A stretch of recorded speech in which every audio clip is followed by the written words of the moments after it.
can we go back one where we had everyone on the slide? So my name is Vithoulkas. I'm the county manager for Henrico County. Next to me is Cari Tretina. She's our chief of staff. Next to Cari is Eric Leabough, and he's the director of community revitalization. And next to Eric is Jovan Burton, who's the executive director for the Partnership for Housing Affordability. And we are here this morning to talk to you about the approach that we are taking when it comes to housing affordability. And it's an approach that we've started. We've got a lot of political support, full 5-0. We have 5 members of the Board of Supervisors that are supporting this in full. But let me tell you a little bit about just Henrico, and these folks are going to do most of the presentation. Because you need to understand this, how it is that a county who is very fiscally conservative has gotten into this topic by allocating revenues, cash, to this problem. So Henrico, for those of you that know us, you know our DNA is fiscal. We are very conservative when it comes to how we project revenues, how we allocate expenses. We're one of the longest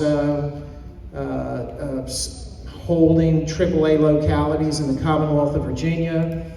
And, you know, so when we got into this topic, and it's been a journey for us because we have 34,000 apartments in the county, and we had a number of issues in some old apartment complexes that started this journey for our county. But ultimately, it was a new Board of Supervisors that we had come in January that were asking the question about, tell us about where our residents are with affordable housing. So we framed up the problem, and we didn't just throw a problem at them, we brought forward a solution. So like many of your localities, if you are in local government, you are seeing a lot of growth in the data center industry. And this is not just statewide, it's nationwide if you just follow the industry. There's a lot of revenue that comes from data centers. So my background is in finance, and I have seen bubbles come, bubbles go, 08, 09, 2000, 2001, recessions, whatnot. So we have a lot of data centers that have been approved in the county, in a tech park that had existing zoning. And there's going to be a lot of revenue that comes from that industry to our county for many years to come. So my instructions to staff as the old fiscal guy has been that we are going to do something different with this revenue. We're not going to just infuse it into the general fund. And that was the proposition that we put forward to the Board of Supervisors.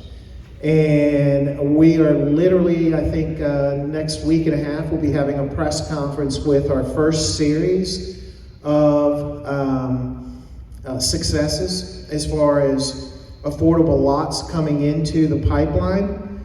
We are looking to do about 150 a year, and staff, these folks will get into that. A healthy year for Henrico as far as single family, and we are talking ownership here, is about 800 units. So we are looking to influence 100 of those units. So that's what I have as far as background. And I wanted to give you the lay of the land before Cari, Eric, and Jovan get into the program. But, and we'll save some time. We have some time for questions at the end of the presentation, right? Yeah. Okay. Cari? All right, thank you, Mr. Manager, for that overview. So I'm going to take some time to help frame the problem, but to be honest, it's going to sound exactly what you just heard if you attended the keynote. I think the Commonwealth of Virginia is experiencing similar housing challenges across all different regions. And so if you just look at Virginia, what this chart demonstrates is that incomes have not grown at any measure to catch up to the cost of homes. And affordability, right, is around that 30% that you heard earlier about what somebody can afford. I might be loud enough.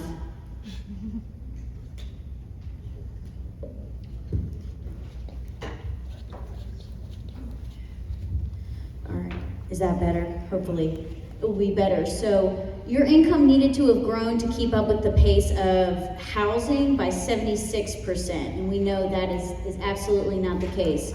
Similar to what you saw in that keynote speech, is that these are your average day people. When the manager was talking about that this has been a journey for Henrico, it has been, and we really started talking about this with some heavily subsidized HUD apartments in the county, probably in 2013 and 14.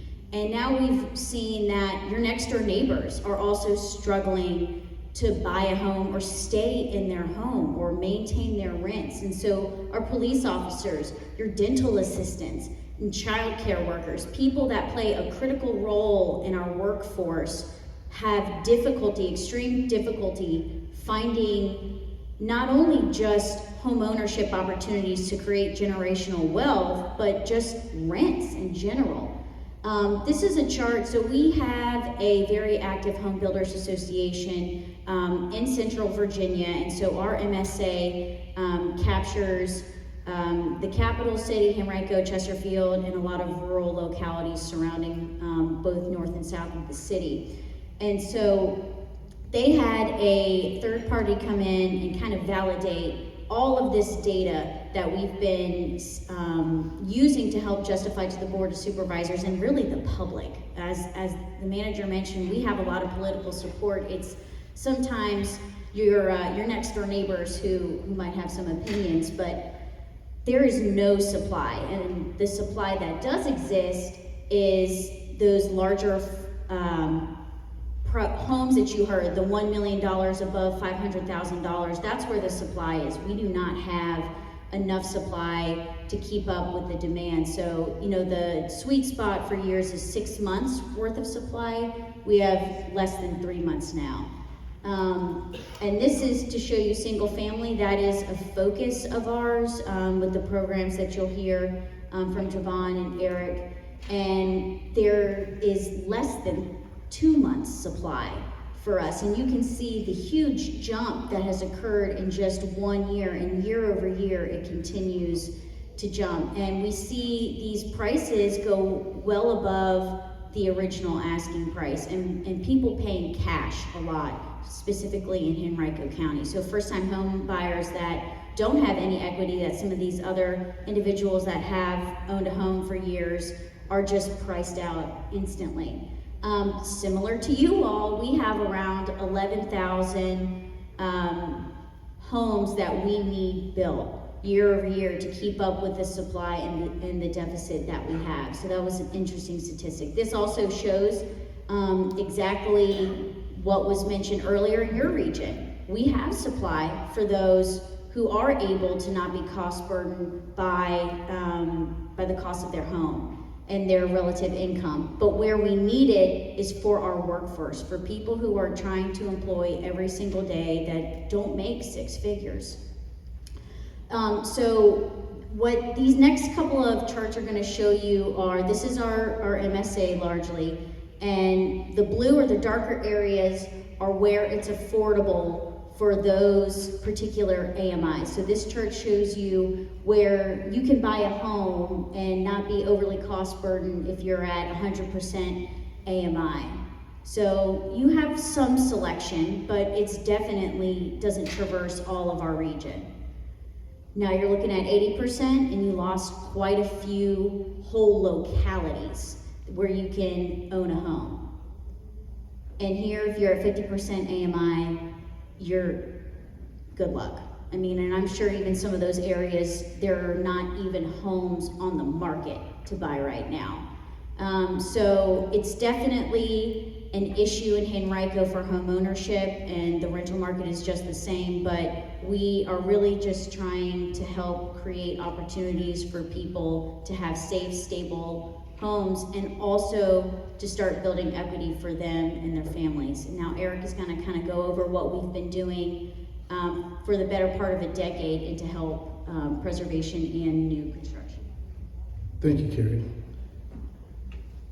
So the manager and Cari framed the problem.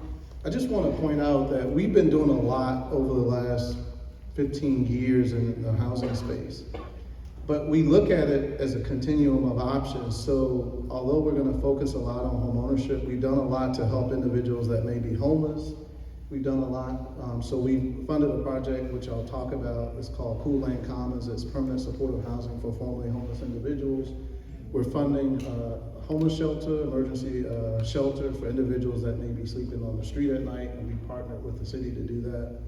But we also fund affordable rental. So I'll talk about a project that we funded. It's called Carter Woods. It's located in the county, but it's providing affordable rental options for people who may not have the wherewithal to rent at a market rent. And then we'll talk a lot about what we're doing in the affordable housing space from a home ownership perspective, and that's what Jovan will wrap us up with. But we don't really look at it as sort of you graduate from, emergency shelter to affordable rental. People, based on whatever circumstance they are in life or situation they're in their lives, they can go into any one of these options, right? But we see it as if we can create more ownership opportunities, we are creating opportunities for people to move out of affordable rental into ownership, freeing up space for others who may be in supportive housing that would like to access your traditional affordable rental. So we don't look at it as just though, oh, we're only providing affordable home ownership, and that's the only problem that we're addressing.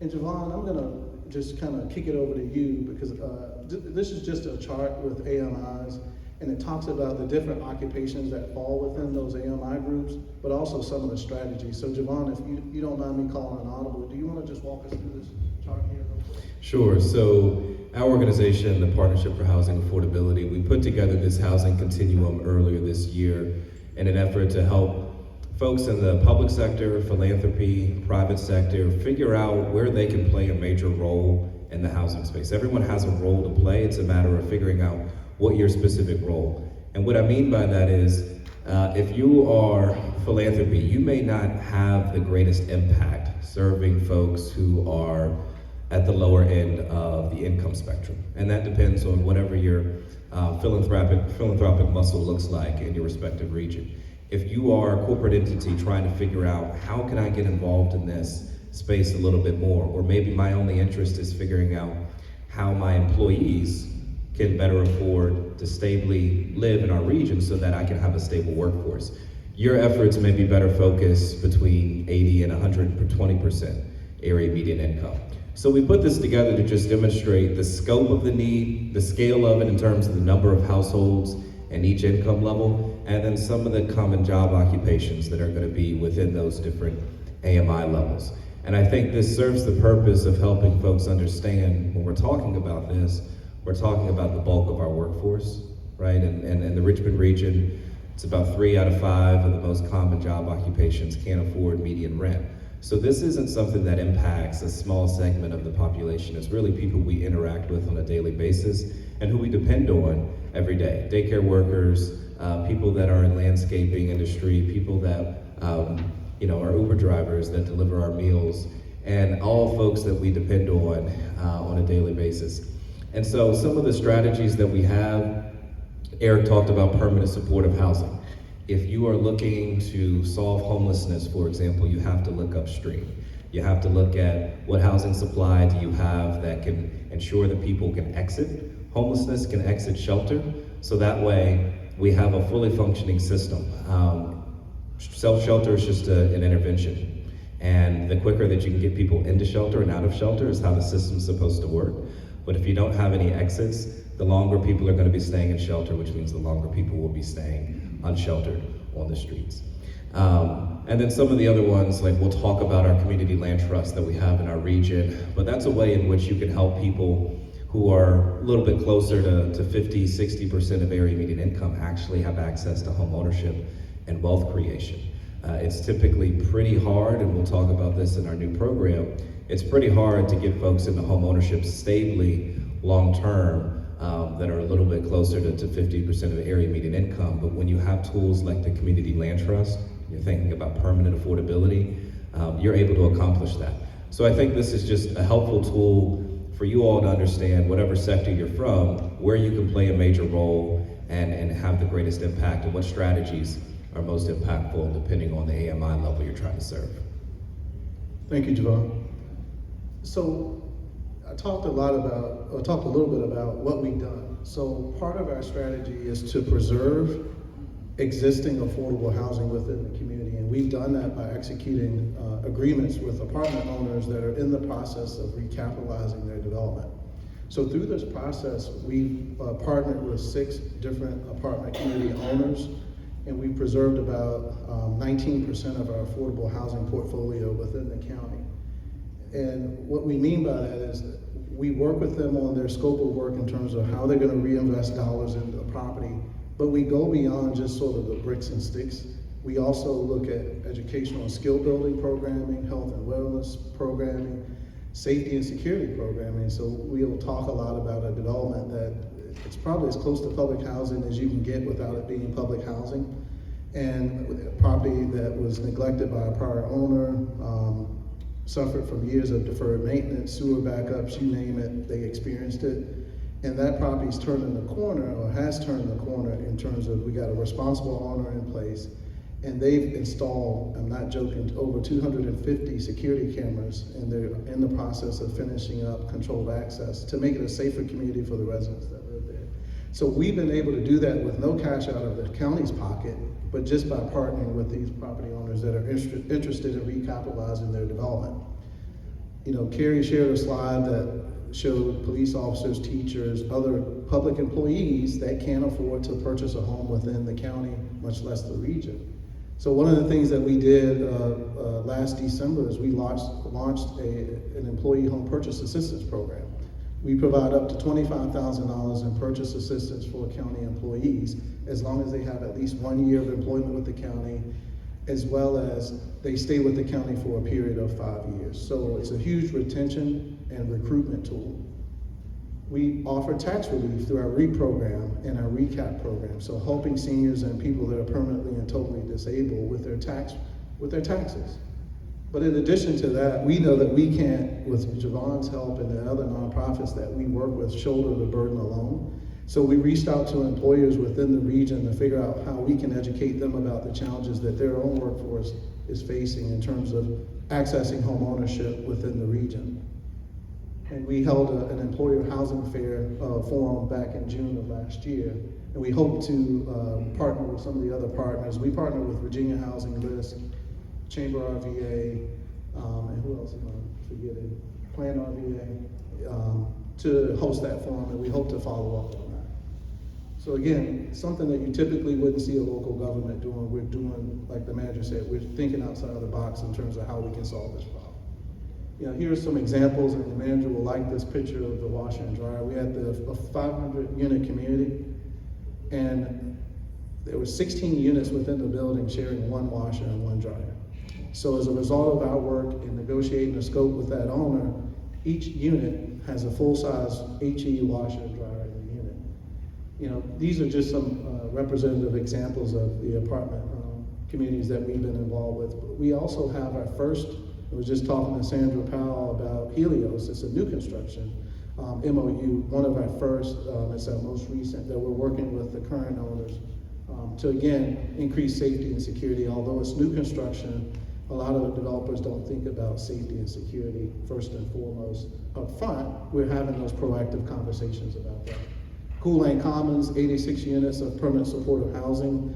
We partnered with other localities within the region. It's located in the county. It's a former nursing home that was owned by the city of Richmond, believe it or not, in Henrico.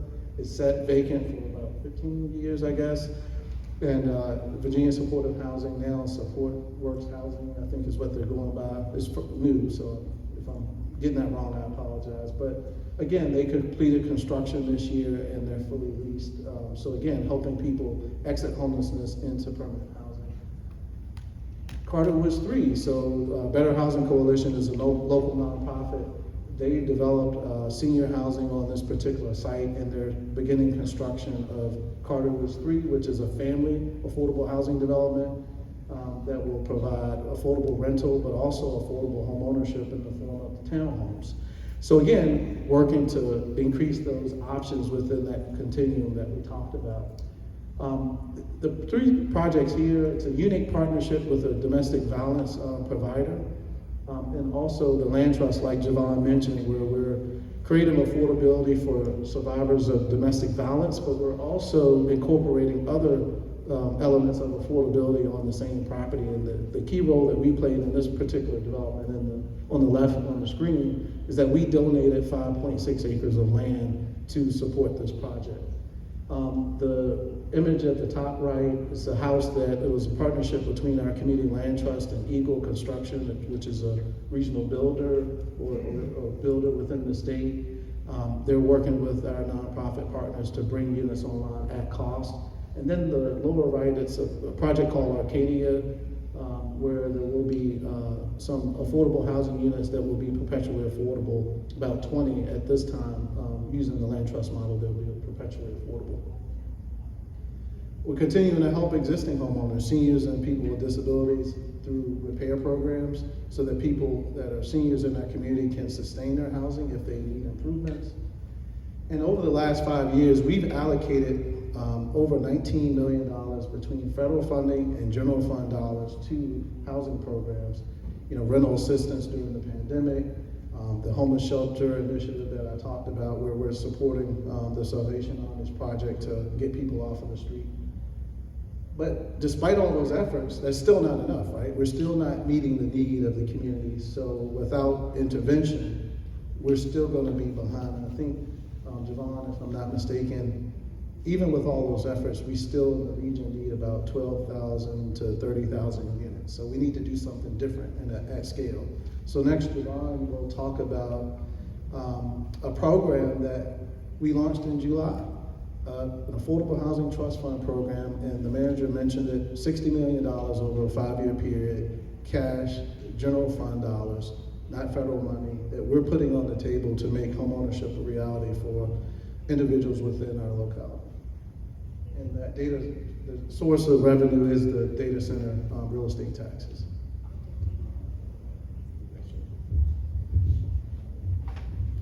So I'll talk about this program because when Henrico reached out to us about some ideas they were having to do something transformational, they wanted to partner with a trusted organization to help them think through this and actually implement it. So our organization, a nonprofit that works in the Richmond region, the Partnership for Housing Affordability, we were selected and working with the county to administer this new program on their behalf, to help with the program design, screening applications that they come in, striking agreements with developers and builders who will actually be receiving the funding in order to make these units affordable, and ensuring that these projects provide the units that they say they will at the income levels that they're agreeing to. So we've been talking just sometimes weekly, sometimes daily about this program the last few months. We really started over the summer with stakeholder listening sessions. So we met with lenders, we met with realtors, we met with builders to make sure that folks understood what the county was intending to do, but also were there things that we weren't thinking of, questions that need to be asked, issues that we need to work through in order to make sure that this is a program that can be successful long-term for the county. So the key thing with the county and what they wanted to do here was how can we incentivize the private sector? If we're going to get to scale in housing, it can't just be the nonprofits. You have to have the for-profit industry involved. And so that was incredibly important, and we had multiple listening sessions with the for-profit builders across our region to figure out, is this something that they would actually see value in, that they could incorporate in units that they have in their pipeline down the road? And I think through those conversations, the comfort level began to increase. Most of them have never done a grant application before.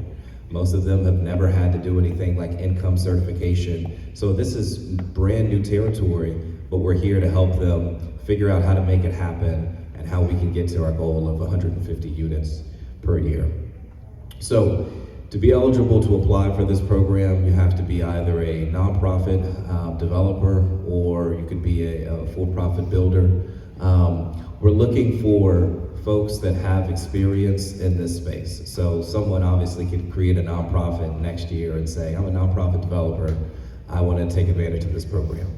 So we're looking for people that have actually demonstrated success in developing at least 30 units and sold those homes as well.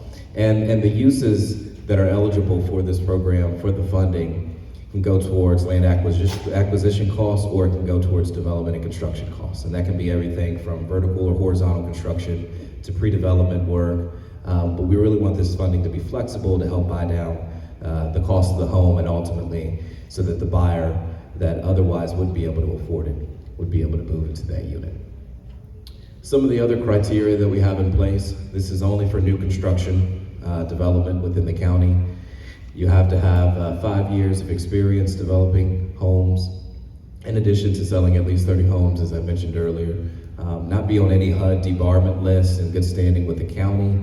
And then also, we wanted to make sure that these are units that are pretty close to shovel ready, that we weren't funding developments that are 4 or 5 years out and folks are holding funding for projects that aren't going to come to fruition for many years. And so we can ensure that if you get an award, you're going to be starting construction within the next 12 months.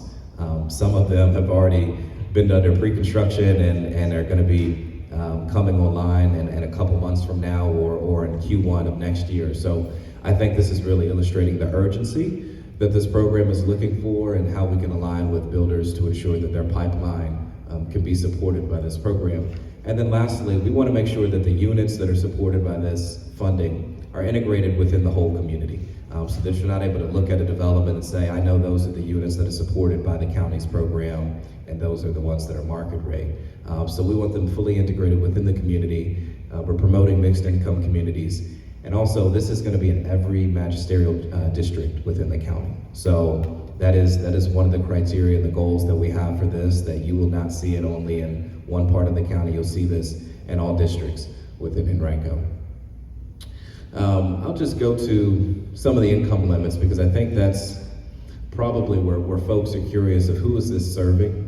So our goal is to serve AMI levels between 60% up to 120%. And the thinking behind that is that this program has an opportunity to serve people that are a part of the missing middle, that you don't qualify for your traditional subsidy programs, you're above 80%, but if someone's at 84% area median income and they don't qualify for traditional down payment assistance, they're still not going to be competitive on the market with new construction, with all cash buyers or investors or other folks. So we wanted this program to be able to serve that gap, but also for some of our nonprofit partners who, like Habitat, who are able to get down to a 60% AMI buyer. So this is fully inclusive of that. You can see what the income levels look like based on household size for Henrico. And then this is important because we had to figure out what would max sales prices be for this program. We know that Henrico is a pretty diverse county, and the price points you see in one zip code will not be the same in other zip codes. They're kind of their own markets. And so instead of setting a county-wide sales price for this program, we really based it on zip code. And so every zip code has a unique sales price that's based on assumptions about the HOA fee that will be in the development, if there is one, based on average down payment assistance, interest rate. So we set the sales price for each zip code, and here's some examples we have. It's also according to bedroom size. So a 4-bedroom sales price is going to be a little bit different than a 3-bedroom sales price in each zip code. So for the zip codes of 23229, 23226, and 23233, if a buyer was at 120% of area median income and it's a 3-bedroom unit, that sales price cannot be any more than $356,000. Now, if you compare that to what the median sales price is for those zip codes at $462,000, that's a pretty significant difference. So that's the impact, and that impact will vary across every zip code that we look at, but that's not something the market's able to bear in this zip code within the county. If I give you another example, in the zip codes you see on the screen, if this was a buyer at 100% of AMI in a 3-bedroom unit, the maximum sales price for those areas would be $283,000, whereas the median sales price for those zip codes is $410,000.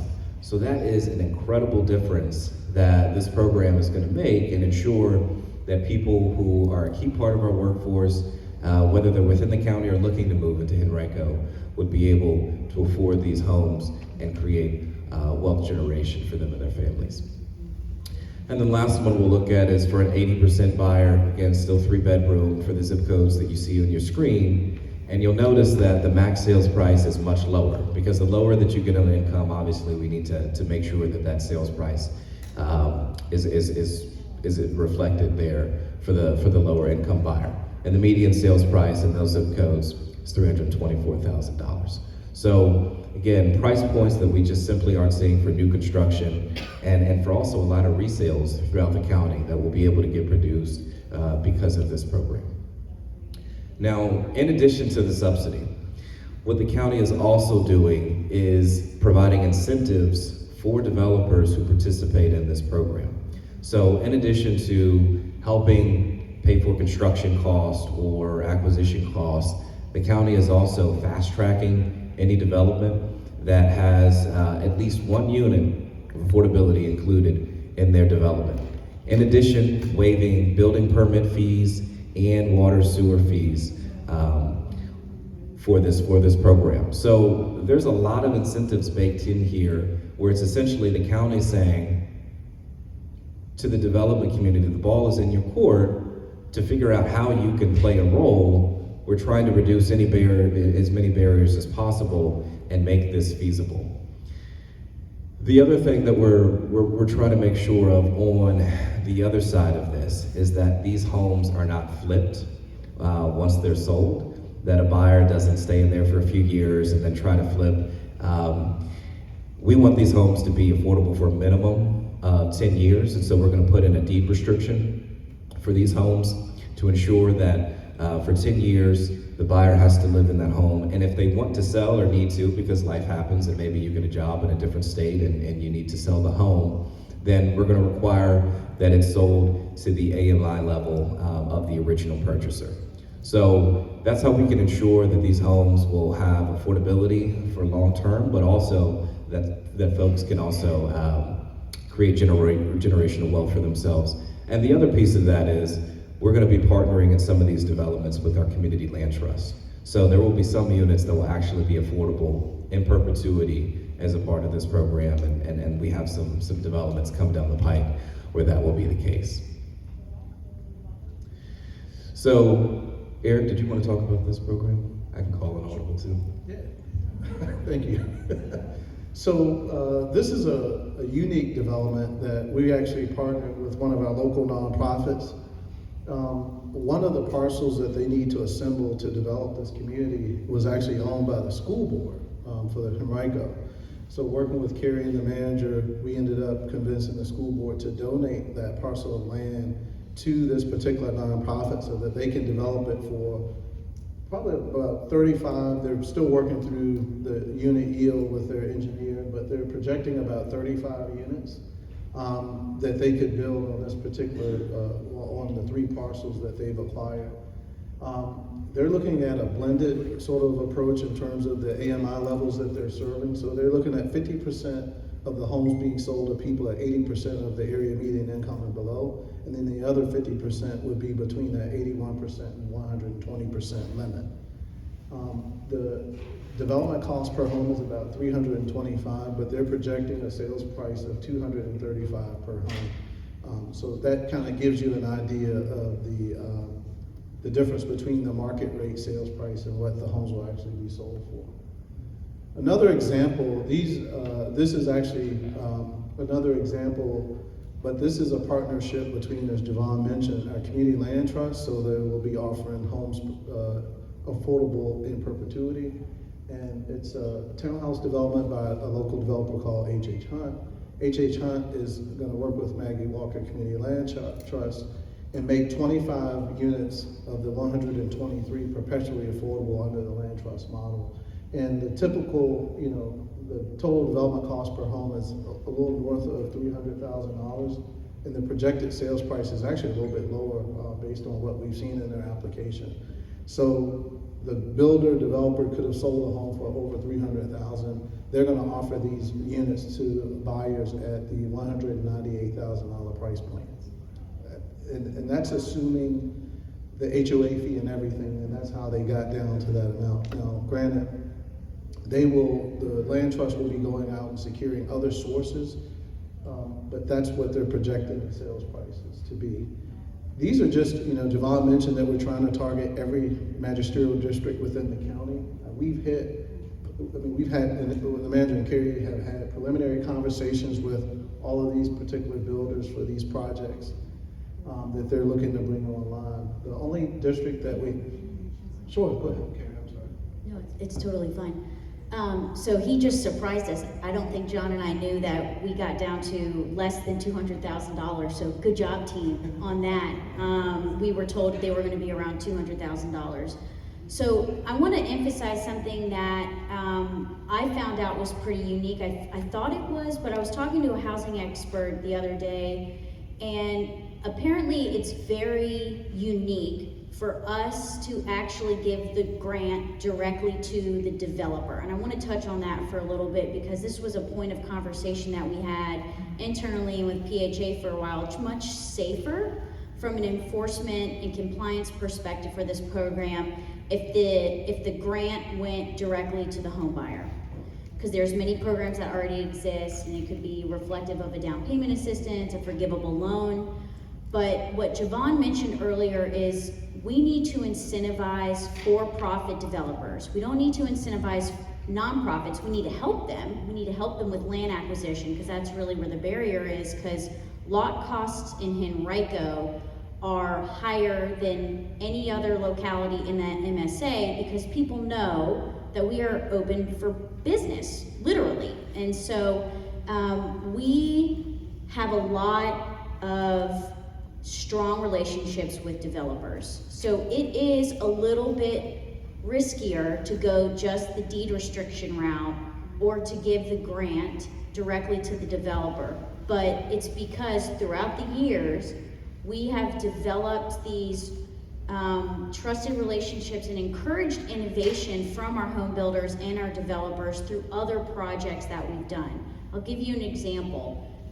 Glenwood Farms is a community that was not subsidized by any type of HUD funding, and so there was very little opportunity for us to do one of those MOUs. It was around 294 rental units. I am not over exaggerating when I say those residents were being abused by the slumlord that was a REIT out of New Jersey. And so we specifically told the lender, who we got to put the property in receivership after years of what we call shaming, public shaming, and enforcement with Eric and our building official. And we said the only buyer that we will entertain, because we are going to put money into this deal to help incentivize not only keeping the property affordable, but also increasing the density so that there could be home ownership opportunities as well. We will only entertain a local buyer. And we had that ability to flex, basically, and use our influence because we know all the people. We meet directly. John himself meet with any home builder, small, big, or medium, to start building that relationship and give them comfort that if they come in with a different idea, that we're gonna listen. And even if it's outside of this program and it's not about the money, maybe it's about our zoning ordinance or our subdivision regulations. We're gonna listen to them. We've heard a lot recently about townhome parking. I know way more than I ever cared to about what our zoning ordinance has to say about counting garages and not, depending on the zoning category. But those things also matter when it comes to affordability. It's not just incentives, it's not just focusing on home ownership, it's all the things that go into what your locality has the power to do to help drive down the cost of building homes. So let me close with this, because I know there are likely some questions. So Henrico has had a number of successes with private partners. specifically within the tourism, sports tourism realm. We've done a lot recently. We've redeveloped every old mall in the county using a partnership. And what we're doing here with PHA is the county is giving a 501c3, which is perfectly permissible under Virginia code, dollars to do a specific thing. And we have an MOU that helps guide that relationship. This would not be possible without, I think, two major things. One, a revenue source that you can clearly identify, and number two, political support. So the political support piece in our county, when we framed the problem for our members of the board, and we told them that 2 out of 3 people in this county cannot afford to live here, that are of age to buy a home. That's how bad it is.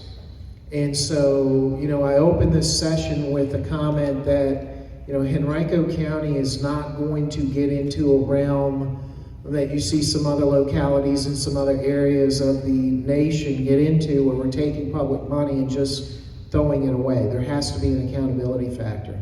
And so here, what we're doing is we're trying to influence a portion, 150 out of 800 homes on a typical year, and have that roll forward. Note it's a 5-year commitment. It's not a forever commitment. After those 5 years, we'll reassess and see where we are.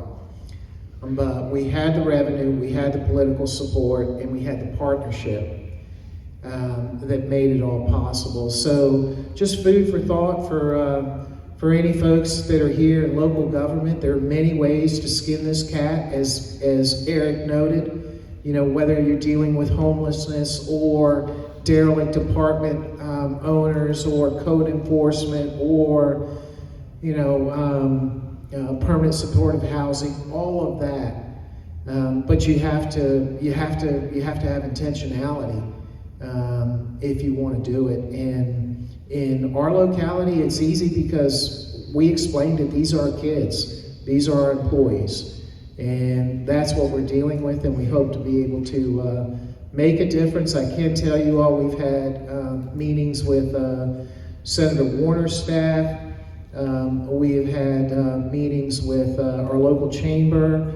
Abigail Spanberger came in for a briefing.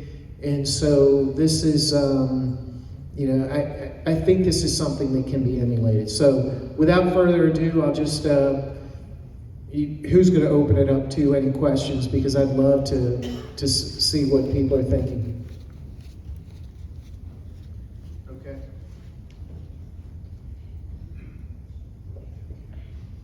Okay, no questions. I'm going to try to run them back.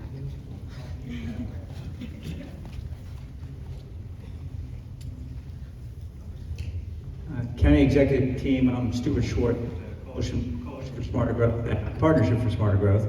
One's in the DC area, one's in Richmond.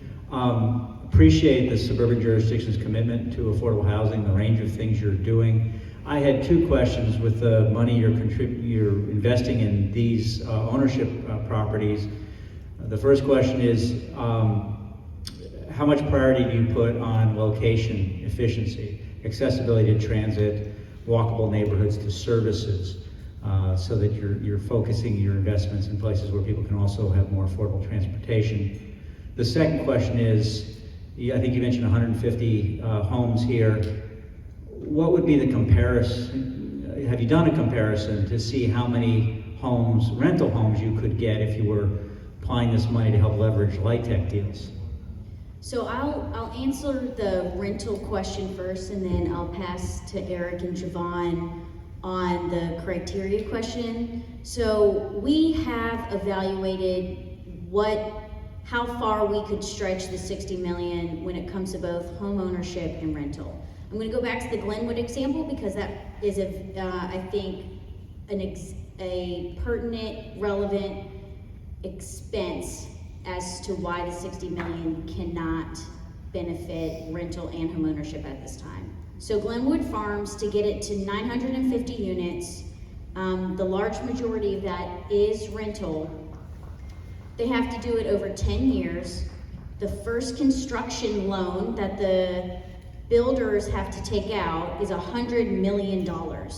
Henrico County provided $11 million in loans. One was a bridge loan, one was a longer term loan to help keep the affordability component, which is around 60% AMI for the rental. So we contributed $11 million, which was unheard of. We literally created a commercial bank loan through our Economic Development Authority because there is a nexus to housing and economic development. And particularly with the bridge loan, that makes a lot of sense, and they plan on paying that off in a year plus interest. So $11 million for one complex.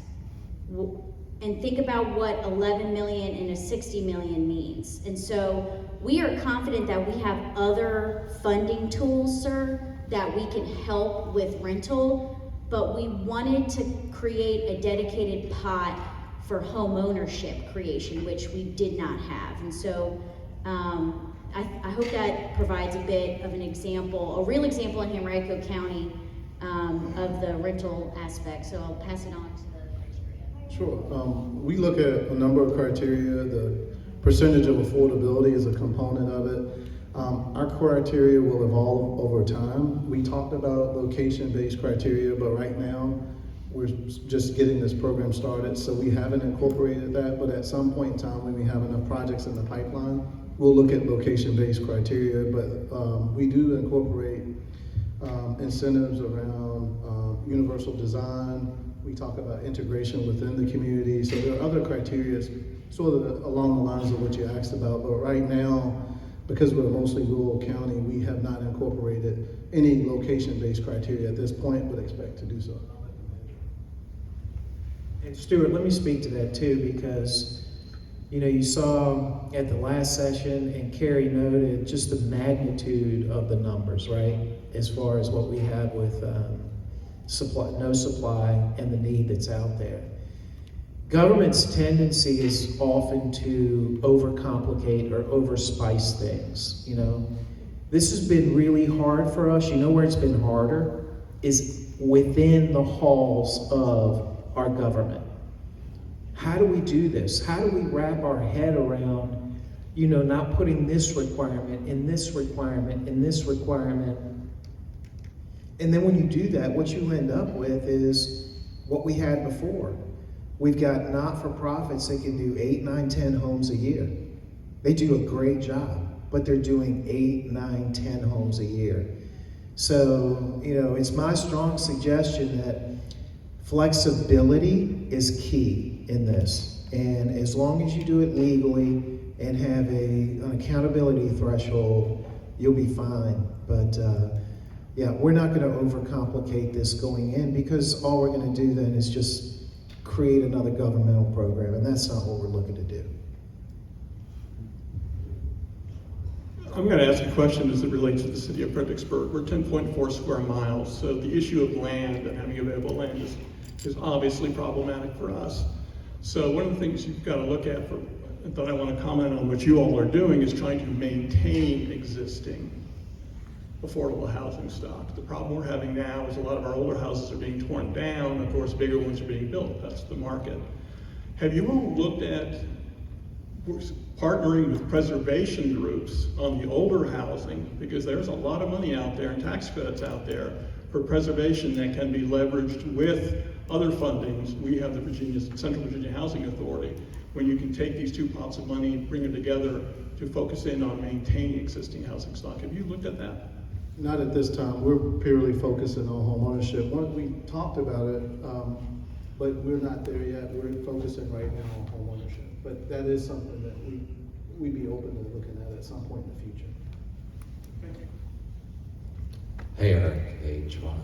Matt Engel from Enterprise Community Development. We are a regional housing developer based in Richmond, among other places. I had a question about land acquisition. Could you talk a little bit about how you structure, because one of the keys to getting this done is tying up land quickly.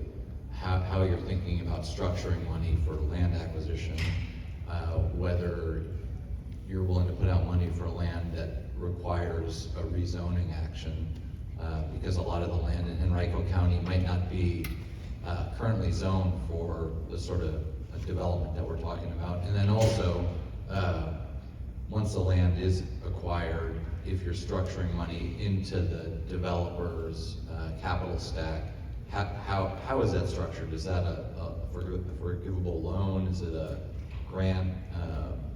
How is that structured? I'm going to touch on the rezoning. So it is very intentional that this program is not a part of a rezoning conversation.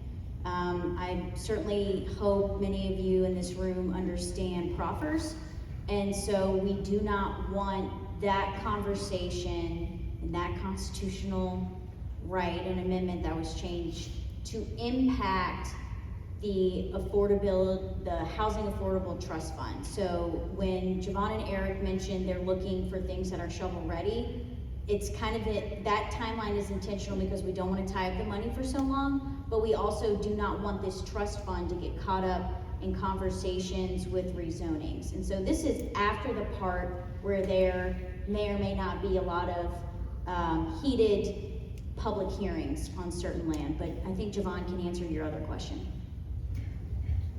Yeah, so I think you saw one of the eligible uses was acquisition. Quite frankly, we hope that that's not too common just because of some of the complexities, and also the way that will have to take place will look different than for construction costs, development costs. There will be additional assurances that a developer would have to provide just to make sure that that transaction is actually legitimate. So we're gonna mirror what Virginia Housing did for their PDC housing program and the criteria they had in order for an acquisition deal to go through, and then we'll go from there. But we haven't had an acquisition request come in, quite frankly, yet. And then on the capital stack, and correct me if I'm wrong, Eric, but this is grants. So that's how it would be for the developer, whether it's for profit or nonprofit.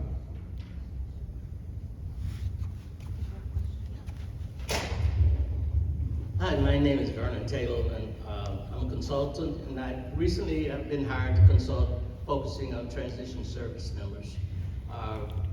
200,000 service members get out of their military every year, and Henrico has probably one of the largest veteran population in the state. Have you guys done any special provisions in the essence of supporting veterans with housing? Because that seems to be one of the major challenges. We haven't specifically on that. What we've called out is first-time home buyers, which obviously could be inclusive of that population. Part of the challenge is that we're not in the business of working directly with the buyers. And so we're going to be relying on our partners, whether that's nonprofits or we're talking with lenders and others, on how we certify buyers for this program and make sure that they actually are income qualified, they meet the restrictions that we have, making sure that it's not just individual household income, but household income. So that's one of the difficulties with this, is we can't be too prescriptive on the buyer side because we're not actually going to be communicating with the buyers. We won't know who those individuals are. So we can't be as targeted in that regard. But we could also, there could be some targeted marketing to make those particular buyers aware of the program. So that's one of the things that we talked about, county employees or other employers that may need to hear about the program so that their buyers are aware that they can apply and get qualified. And one of the things that Jovan and others are working on is a portal where buyers can sort of be matched with development opportunities. So if there's an opportunity to market to that particular population, we'd be open to doing that. Good. We have a meeting December the 10th at Sac-Quango. Wonderful. Yeah, we're hiring better. I'm putting together a consortium of individuals focusing on all the pillars that have in college. Housing is just one of those, transportation, family services. However, December the 10th at the Cyberfight Foundation at Quantico, we are actually asking folks to come in just for that purpose, to talk about your program. We'll send you first. Yes, thank you. We'll send you first. Hi, my name is Tim Baruti. I'm the city manager. Glad to be with us today. John, you and Henrico can be a model for many things. Thank you for bringing your story to us. We've got about 5,000 units in the greater region, federally subsidized units, LIHTC, Section 8 or otherwise, 2,000 of which are in the city of Fredericksburg. I'm intrigued, Eric, by your MOU with 1,300 units. I presume those are federally subsidized, and if so, I'd like to know a little bit more about that. I know that our units do expire, 30 years as I understand. A LIHTC project can age out. We need to work to increase our supply, of course, as a region, but at the same time, we need to spend as much energy preserving supply. Can you talk to us a little bit about that? Sure. So these are owners that are interested in recapitalizing their particular properties. And what they need from us is that they're pursuing tax-exempt bond financing. So they have to come to us because we don't have a local housing authority for a bond inducement resolution. So we use that as a way to sort of infuse ourselves in their redevelopment scope. So that's how we sort of find out about these projects and get involved in terms of their scope of work and the rehab that they're doing to those particular properties. So that's sort of the impetus for us to be involved, is their need for a bond inducement resolution because they're pursuing tax-exempt bonds. Go ahead. Yeah, and the manager was mentioning we could share a sample MOU with you if you'd like. In addition, if, let's say, you have a owner of that complex that doesn't want to, they're gonna let LIHTC expire, I'll go back to Glenwood because that's just a very recent example. Because the county said that we were gonna put money in it, we have a redevelopment agreement with them. And so we require the same things in the MOU, not just what you're gonna do with the money that you get to revitalize that campus, but we're also gonna ask you to have quality of life programming. So can you help your residents upskill? Can you provide financial literacy programming and partner with nonprofits to do that? And so it's not always just the MOU when they're coming to ask for permission. It's if they're looking to do something or they're looking to come to you for actual money or a program that you offer, you could use a development agreement to do the same. And then Virginia Housing, that was mentioned earlier. I do just want to put a plug in that we have communicated and had discussions with them about our program, and we've talked to them about many different opportunities in Henrico, and I know they understand the housing crisis that we're in the Commonwealth, and I truly hope that they start embracing the word flexibility more. But it has been very difficult getting them to be a strong partner with us in some of these efforts. And it's not because they don't want to, it's because of the regulations tied to all their money. And so that's why ours is cash and grants, because we learned from Virginia Housing the struggles that come with a loan product being available to for-profit developers. Josh Summits, City of Fredericksburg Economic Development Tourism Office. Was excited when this program was announced, a year or so ago. Knowing you have a dedicated funding source, when you build out this program, did you look at a certain percentage per year of that revenue source, or did you look at, we want to get to 150 units per year over 5 years? Like, how'd you build out that? It's a great question. So so we have the dedicated revenue source, data centers. And if you look up here in Northern Virginia or go even further north, I mean, you all know the story, it's remarkable. I mean, what Loudon, Prince William, and some others have done. Loudon, I think, is up to $800 million of their general fund is supported by 1 billion. Okay. So I'm kind of a Neanderthal when it comes to things I don't understand. And the recommendation that we have put forward as a staff, which the board has adopted, is that we are not going to use any data center revenue as an operational support. So we're not going to infuse it into the general fund.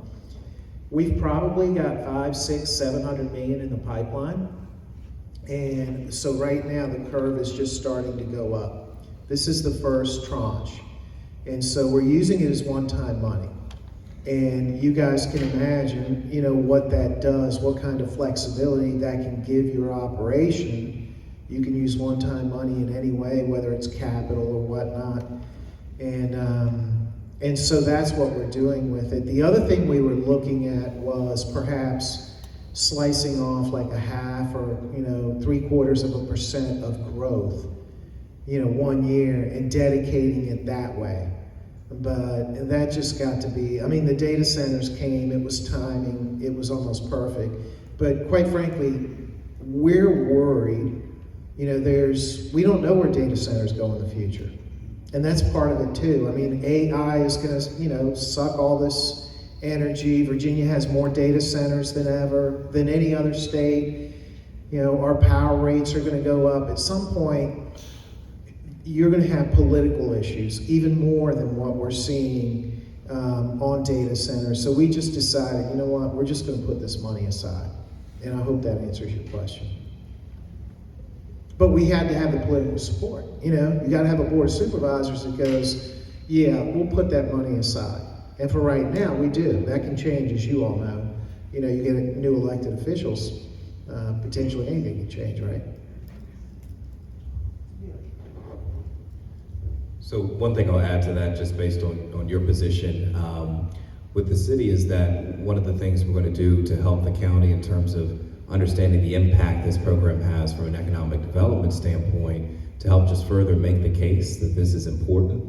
We're going to work with a local firm to illustrate the potential impact economically in terms of the economic activity, job inducement, indirect inducement, that this will have throughout the county over the course of 5 years and what they can anticipate. So that's one of the things that you could do if you're thinking about whether it be a dedicated source or one-time source of funding, what that infusion would do for the city, and that can maybe help make the case from a political standpoint.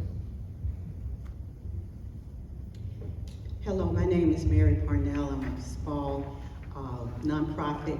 We're working to develop 21 permanent homes in the Planning District 16. So I have to ask this question, and I appreciate your presentation. If you're working with the locality where there is not a designated revenue source of funding, and just try how to incentivize, if you have any thoughts or ideas about incentivizing to create collaborations and partnerships where there may not be a dedicated revenue source.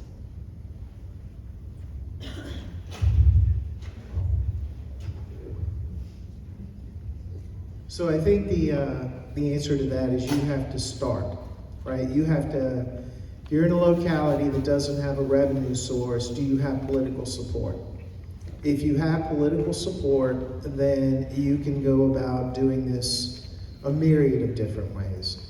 You can dedicate a portion of your new revenue growth, and that'll have the same effect over time to getting at it. But you have to have political support first, and then you have to be able to dedicate some sort of revenue to it. In our case, it was the data centers.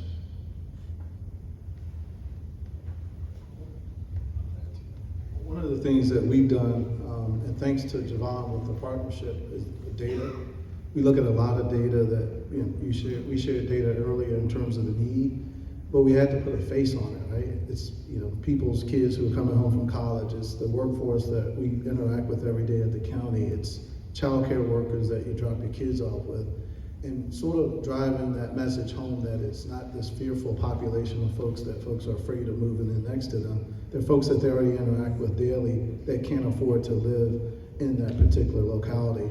They're individuals that work hard every day. They're working individuals and families that are priced out of the market.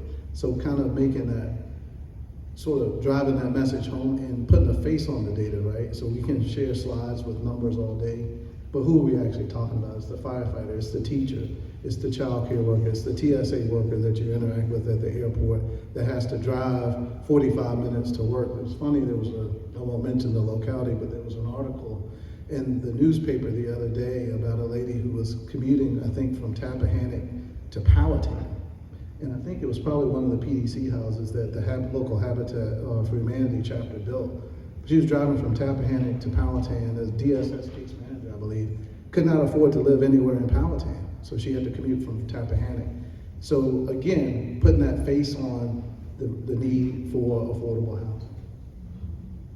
And the last thing I'll say is collaborations outside of the public sector. So what this has done, once Henrico made this announcement, is it spurred so many conversations with philanthropy and the corporate sector to think about what they could do potentially in tandem. But it could be the inverse. It could be that you look to your corporate sector, philanthropy, to make a large investment or to do something more bold in this space that they could then encourage the locality to match, knowing that they're not the only ones with skin in the game. And then it doesn't always have to be, a dedicated source off the bat. It could be incentive programs where you're providing, rebates or abatements or things like waiving certain fees to incentivize the private sector. Maybe if you're in a smaller region where development isn't happening as often, you're trying to incentivize that. Well, we've had conversations with New Kent County that is facing tremendous development pressures because of the fastest growing locality in the Commonwealth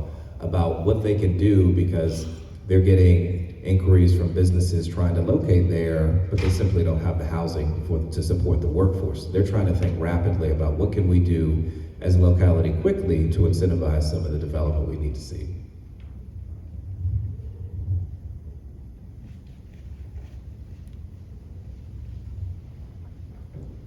Jamie Jackson, I'm with the City of Fredericksburg also. I just wanted to understand a little bit more about any qualitative or structural things that were put in place to get you to this moment. I know you talked about a change in Board of Supervisors. I don't know if there are any leadership items, and ultimately I know Henrico County is a special place, and you're different than the City of Richmond and Chesterfield. You just think differently. I'm a homeowner in Henrico County, so I can say that. But there, Thank you. No, thanks for having me.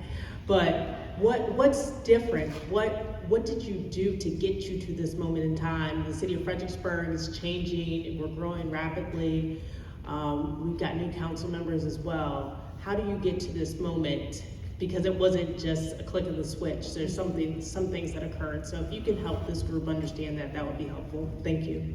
Yeah, thank you. Somebody else has coined it as the 10-year journey for Henrico. And so I'll briefly take you through that journey.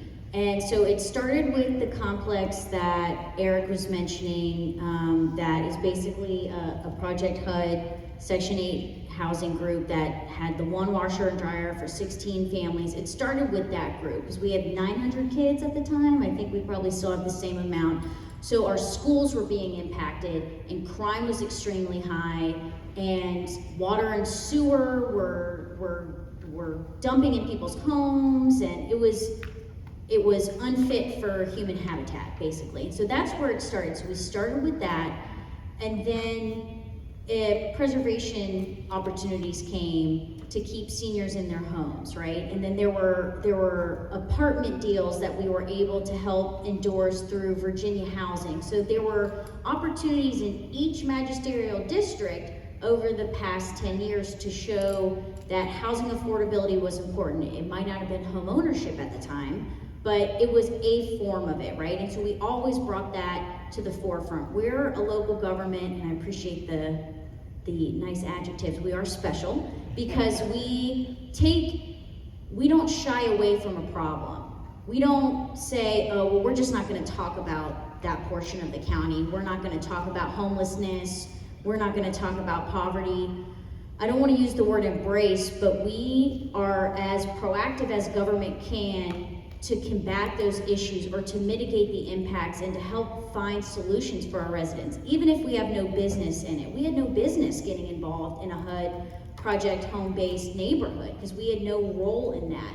But we knew that the lives of those kids mattered, and we do have a responsibility to protect the health and safety of our residents. So we're gonna do with what little power a Dillon rural locality does have in the Commonwealth. And so a large of that looked like enforcement, but public shaming also really helps. So like I mentioned, so there's all different opportunities over the past 10 years. Then COVID hit, and our current homeowners were struggling with taxes. Fixed income, individuals on fixed incomes who live in homes were just getting destroyed by assessments. And I mean, we have an obligation under the State Code of Virginia to do fair market. And so as much discretion as we had, we used that. But I mean, people's assessments in their homes were increasing 10 to 13% in Henrico, and I'm assuming that's the same here.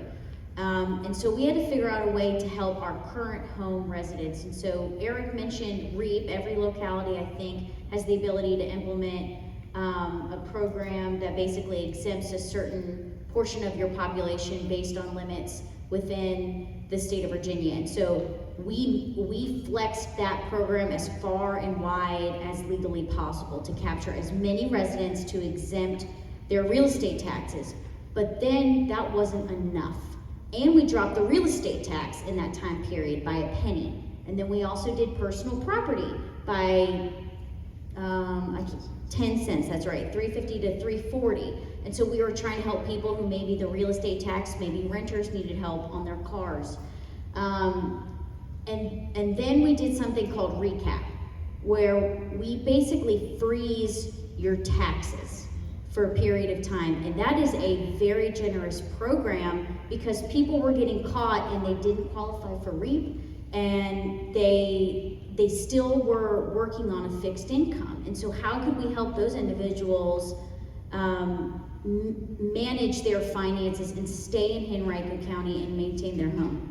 I think you could describe. Yeah, so both those programs, if you're 65 and older. So we were able to, I think, go to $750,000 of net worth outside the value of your home. So you have that much money saved up, you qualify, and I think the income is now $125,000 a year. So it's pretty generous. So we'll freeze your real estate taxes. And I'll tell you, as a homeowner in Henrico, we're also looking at cutting the real estate tax rate again. That's what we're working on. Hang on 1 second. And I'll wrap up my statement and give it to Eric. But we didn't just start with, we need to help the workforce, the missing middle, which, you know, you can use that word in certain areas and you can't, as I understand. But it wasn't just, we need to help first-time home buyers get into a home. It started from the continuum, and it took a long time to show and to meet the needs of those individuals. You can't just start at, this is the big problem and solve it. You gotta help everybody else that's gonna be impacted by that decision. I gotta give, we have very humble folks, but you asked about the switch, and I can tell you, so I left the county about 20 some years ago. The switch is leadership. And I've got to shout out our county manager and our chief of staff and our board.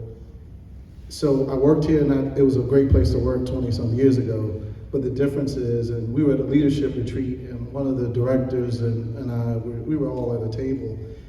And our focus has shifted to people. We focus on our people, not just our workers, our workforce, but we focus on our residents. That's the difference. We care about our residents and we care about our people. That's what, if you want to get into this realm, you have to care about people. And that's what housing is, it's foundational. So if people don't have stable housing, every other area of their life, as Matthew Desmond said, fails. So it's leadership. You got to have people, and that's one of the reasons I came back. I came back to the county in 2018. It's because of that guy right there, because you can tell he cares about people. It oozes from him. And I'm not just saying that because he's my boss, but I'd like to work for an organization that cares about people. We're change makers. We want to impact the community and people's lives. So I'll end it right there because I see the wrap-up sign.